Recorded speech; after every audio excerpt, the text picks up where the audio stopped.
Hello! Welcome to the podcast, There Is No Spoon. One of the most terrifying ghosts a person encounters midway through life's journey is, in my opinion, the ghost of Job. This narrative, found in one of the most enigmatic and profound texts of antiquity, encapsulates one of the most complex and uncomfortable aspects of the human ego, the existential need for stability. More importantly, this is not merely an old tale about a man who lived thousands of years ago. Every person walks the path of Job. Sooner or later, everyone must answer the voice out of the whirlwind. This ghost, I believe, is the hardest to confront. It is difficult to recognize, even harder to tame, and nearly impossible to vanquish. That is why I want to return to this story, exploring it within the context of life's midpoint crisis. To understand this issue better, let's revisit the story. Job was a righteous man who had done no harm to anyone. This is a key point in the narrative. He did no harm. He is not merely a pious man, we have records of such figures in earlier Sumerian literature, but an embodiment of human morality itself. Whether such an ideal human being could truly exist is debatable, but for the sake of the story, we accept this premise. One day, due to certain events, which are not our focus here, Job loses everything he has built through his labor. It is worth noting that his wife remains by his side. Though her role in the story is minimal, she appears once, urging him to curse God. This detail is interesting to consider through a Jungian lens, particularly in terms of the anima. Naturally, Job's friends come to comfort him. However, they are trapped within the traditions of their time, reiterating its teachings and, in doing so, attempting to mask their own fears of uncertainty. Their reasoning is based on what I call the Job contract.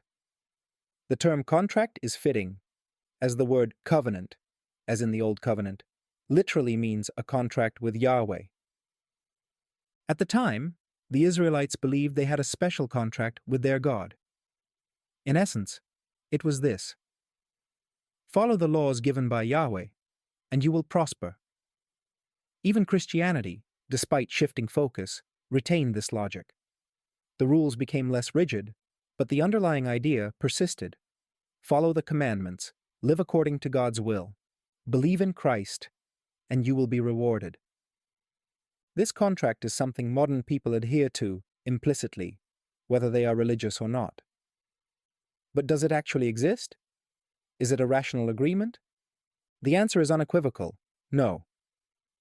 Even within the story itself, Yahweh appears to Job and, metaphorically speaking, hints that he, as God, is bound by no obligations.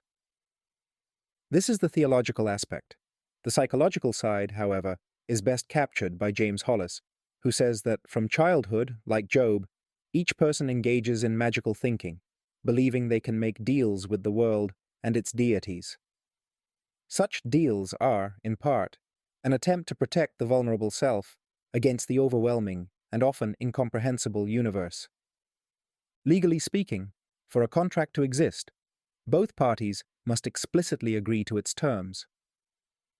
While our agreement is clear, there is no reciprocal consent from Yahweh, Buddha, Krishna, the universe, or any other metaphysical entity. Some may argue that individual agreements exist between people and their personal gods, but these are subjective experiences, not universal truths. And even if we had access to some divine contract, as Master Yoda wisely put it, a prophecy misread could have been. This may sound abstract and philosophical, but I assure you, this contract is deeply ingrained in our lives. We all make unspoken deals with the universe, without ever asking if the universe agrees. One contemporary manifestation of this contract is rigid conformity. Instead of following their own path, people strive to meet every expectation set by society. They first obey their parents, then teachers, then employers and clients, assuming that compliance leads to a secure and prosperous life. This is especially evident in the workplace. Many believe that by being loyal, obedient, and never challenging authority, they will be spared in times of crisis. Yet in reality, corporate layoffs often target the most compliant employees in later rounds. Such individuals are easy to manipulate, making them the first to be sacrificed when the need arises. Another version of the contract is the belief that kindness will always be reciprocated. While generosity can sometimes foster goodwill within small communities, on a larger scale, being kind does not guarantee kindness in return. The Job narrative itself dismantles this notion. Job was kind, yet he was not spared. If we perform good deeds, expecting something in return, without a clear agreement from the other party, we are once again subscribing to the job contract. The issue lies in intention. If we do good purely because we desire to, then external outcomes do not matter. But if our goodness is a means to an end, disappointment is inevitable. This distinction between intrinsic and extrinsic motivation is crucial. Many people act out of unspoken expectations, not true desire. Analyzing your own actions can be revealing. How often do you clearly state your real expectations? How often do your outward actions align with your true intentions? When expectations go unmet, frustration follows, particularly in career ambitions, relationships, and life goals. This is a key reason for midlife crises. People adapt to societal norms, believing in an unspoken social contract. Follow the rules, and success will come. But reality does not always cooperate. When society or individuals fail to uphold these imagined agreements, existential turmoil ensues. A particularly common modern illusion is the belief that a healthy lifestyle guarantees longevity. We assume that eating well, exercising, and caring for our mental health will protect us from serious illness. While such habits can reduce risks, there are no guarantees. Some people lead unhealthy lives and live to 100, while others, who do everything right, succumb to illness early. This does not mean one should abandon healthy living, but rather that such choices should be based on personal values and rational reasoning, not an illusory belief in cosmic fairness. Our expectations of how the world, gods, or people should treat us are often nothing more than illusions. While observable patterns exist, none of them offer guarantees. Life is governed by uncertainty, except for a few temporary structures of order. Uncertainty breeds anxiety, and to manage it, people create false assurances, mistaking societal conventions and personal beliefs for binding agreements.